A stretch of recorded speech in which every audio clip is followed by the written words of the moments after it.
ఈ వీడియోలో ఉద్యోగులు, పెన్షనర్లకు జీతాలు, పెన్షన్ల పెరుగుదలకు సంబంధించిన అతి ముఖ్యమైన 2 అంశాలను ప్రస్తావించడం జరిగింది.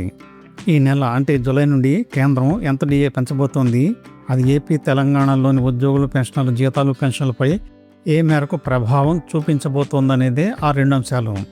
వీటికి సంబంధించి కేంద్ర ప్రభుత్వం ఏపీ, తెలంగాణ ఉద్యోగులు, పెన్షనర్ల బేసిక్ పేలు ఒక్కొక్కరికి ఎంత పెరిగే అవకాశం ఉంది, ఏపీ, తెలంగాణలో అసలు ఎప్పటి వరకు బకాయి పడిన మొత్తం డిఏడిఆర్లు ఎంత, అదంతా చెల్లిస్తే ఒక్కొక్కరి జీతాలు, పెన్షన్లలో ఏ మేరకు పెరుగుదల ఉంటుందనే విషయాలన్నీ ఇక్కడ చర్చించబడ్డాయి. చివరి వరకు చూడండి. 2026 జూలై నుండి కేంద్ర ప్రభుత్వ ఉద్యోగులు, పెన్షనర్లకు డిఏ పెంచాలి. తాజా all India consumer price index for industrial workers గణాంకాల ఆధారంగా ప్రస్తుతం ఉన్న 60% డిఏ 63% పెరిగే అవకాశం ఉందని అంచనా వేస్తున్నారు. దీనివల్ల 2026 జనవరి నుండి ప్రస్తుతం అమల్లో ఉన్న 60% డిఏకు మరో 3% పెరిగే అవకాశం ఎక్కువగా కనిపిస్తోంది. దీనివల్ల ఏపీ, తెలంగాణలో కూడా డిఏడిఆర్లు పెరుగుతాయి. దీని ప్రభావం 2 తెలుగు రాష్ట్రాల ఉద్యోగులు, పెన్షనర్ల జీతాలు, పెన్షన్లపై ఏ మేరకు ఉంటుందో కూడా ఇక్కడ ముందు చూద్దాం. కేంద్ర ప్రభుత్వం డిఏ పెంపు పూర్తిగా all India consumer price index for industrial workers సూచీ ఆధారంగా నిర్ణయించబడుతుంది. 2025 జూలై నుండి 2026 జూన్ వరకు ఉన్న 12 నెలల సగటు సూచీని తీసుకొని 7వ వేతన సంఘం సిఫార్సులు చేసిన సూత్రం ప్రకారం డిఏను లెక్కిస్తారు. 2026 ఏప్రిల్ వరకు విడుదలైన సూచీ విలువ ఇప్పటికే 149.9కి చేరింది.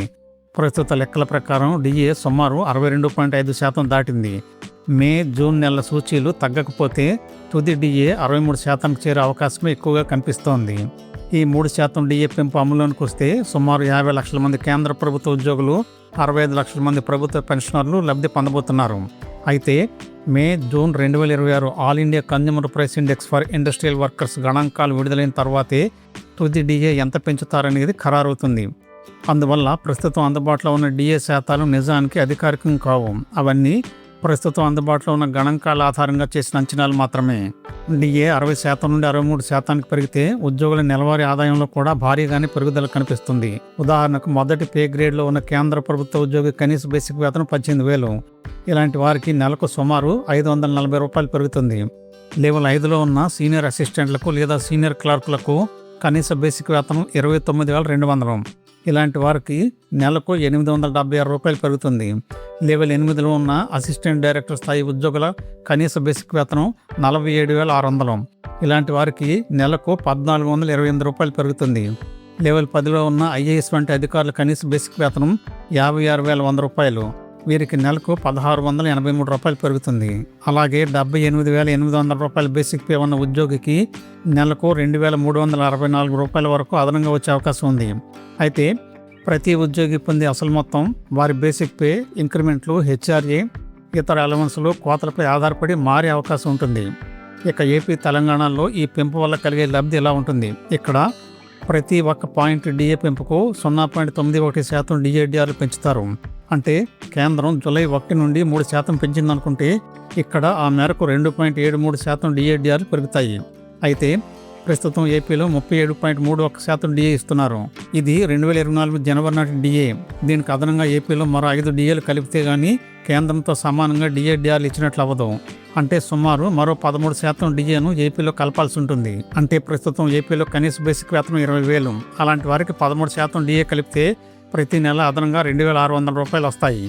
52,600 బేసిక్ పే ఉన్న వారికి సుమారు నెలకు 6,838 రూపాయలు వస్తుంది. అలాగే ఏపీ పెన్షనర్లకు కూడా ఇలానే వస్తుంది. 30,000 బేసిక్ పెన్షన్ ఉన్న వారికి నెలకు 3,900 రావాలి. తెలంగాణలో ప్రస్తుతం 33.67% డిఏ ఇస్తున్నారు. ఇది 2023 జూలై నాటి డిఏ. దీనికి అదనంగా తెలంగాణలో మరో 6 డిఏలు కలిపితే గానీ కేంద్రంతో సమానంగా డిఏడిఆర్లు ఇచ్చినట్లు అవ్వదు. అంటే సుమారు 17% డిఏ కలపాల్సి ఉంటుంది. ఇక్కడ 1వ పిఆర్సీ కనీస బేసిక్ వేతనం 19,000. అలాంటి వారికి ఇక్కడ నెలకు 3,230 రావాలి.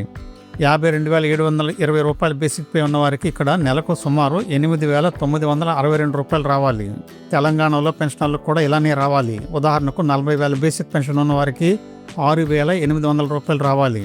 అయితే సాధారణంగా జూలై నుండి అమల్లో వచ్చే డిఏ పెంపు కేంద్ర మంత్రివర్గం సెప్టెంబరు లేదా అక్టోబర్ నెలల్లో ఆమోదిస్తుంది.